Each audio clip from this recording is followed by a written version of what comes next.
एक बहुत ही major confusion कि आप मास्टर्स में हैं, क्या आप ये पेपर दे सकते हैं कि नहीं, और हर बार आपको किसी ना किसी लूप होल में फंसाया जाता है और आप हमेशा उसी स्टेट में घूम जाते हैं कि क्या मैं एलिजिबल हूँ या मैं एलिजिबल नहीं हूँ।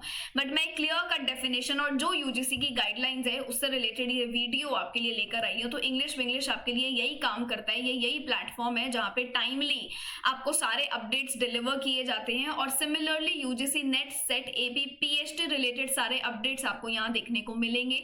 अगर आप एक ऐसे स्टूडेंट हैं जो यूजीसी नेट का फॉर्म फिल कर रहे हैं और फॉर्म फिलिंग में कोई गलती मत करना, करेक्शन विंडो तक पहुंचने से अच्छा है कि मैं फॉर्म फिलिंग का एक लाइव पहले डेमो देख लूं और फिर मैं स्टेप बाय स्टेप प्रोसेस को फॉलो करके अपना फॉर्म भर लूं। तो स्टेप बाय स्टेप वीडियो भी मैंने आपके लिए यहाँ पे बना दिया है।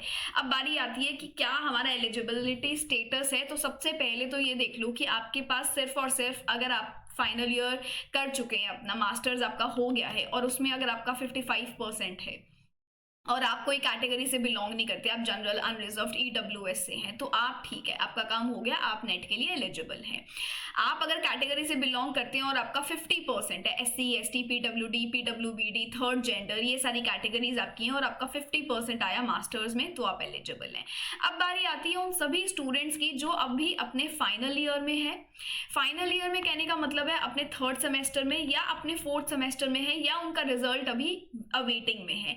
आप सब इस एग्जाम को क्वालिफाई कर सकते हैं, इस एग्जाम को दे सकते हैं। प्रोविजनली आपको यहाँ पे एडमिट कर लिया जाता है, आपको यहाँ पे एलिजिबल डिक्लेयर कर लिया जाएगा। बस रिक्वायरमेंट आपको फुलफिल करना है कि जो आपका मास्टर्स, जब आपका रिजल्ट आए तो वो 55% के साथ आए, कैटेगरी से तो 50% के साथ आए, और इसी के ही साथ आपका जो मास्टर्स है वो within 2 years from the date of NET result जो है आपका कंप्लीट हो जाना चाहिए।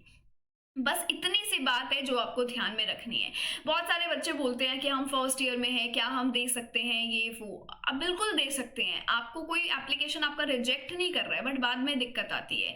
अब एक बच्चे ने मुझसे पूछा कि मैम मैंने ना पीएचडी ओनली क्वालिफाई कर लिया, तो अब मैं आराम से बैठ जाऊं, मुझे कुछ देने की जरूरत नहीं है। तो आप थोड़ा दिमाग लगाओ, आपको पता है कि पीएचडी ओनली का जो वैलिडिटी है वो सिर्फ 1 साल का है और आप अभी अपने मास्टर्स में है। तो मास्टर्स में कौन इंसान पीएचडी इंटरव्यू में जाके बैठ सकता है? नहीं बैठ सकते ना। मास्टर्स कंप्लीट करके ही पीएचडी इंटरव्यू दोगे तो थर्ड कैटेगरी चाहे क्वालिफाई करो नहीं कि नहीं करो, एनीवे डिस्क्वालीफाई आप कर लिए जाओगे। इसी के साथ साथ आप अगर मास्टर्स के फर्स्ट ईयर में हैं तो बिल्कुल बेशक एग्जाम देने जाओ, क्योंकि वो एग्जाम आपका एज अ ट्रायल अटेम्प्ट ही वहां पर रहेगा। ठीक है, तो थर्ड सेमेस्टर फोर्थ सेमेस्टर वाले बच्चे बिल्कुल एग्जाम में बैठ सकते हैं, बिल्कुल एलिजिबल हैं जेआरएफ और असिस्टेंट प्रोफेसर और पीएचडी ओनली की एलिजिबिलिटी के लिए।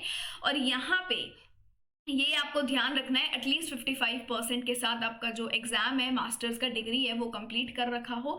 यहाँ पे इन्होंने साफ साफ बोल दिया है कि अगर आप पीएचडी ओनली में क्वालिफाई करते हैं तो ये आपका सिर्फ डिस्क्वालीफाई माना जाएगा अगर आपका मास्टर्स अभी तक कंप्लीट नहीं हुआ है, बिकॉज बहुत बेसिक सी चीज़ है, मास्टर्स कंप्लीट नहीं हुआ, पीएचडी इंटरव्यू में हम कैसे बैठेंगे। So within 1 year from the date of NET result आपका मास्टर्स अगर कंप्लीट हो जाता है तो ठीक है, अदरवाइज आपको डिस्क्वालीफाई यहाँ पे मान लिया जाएगा।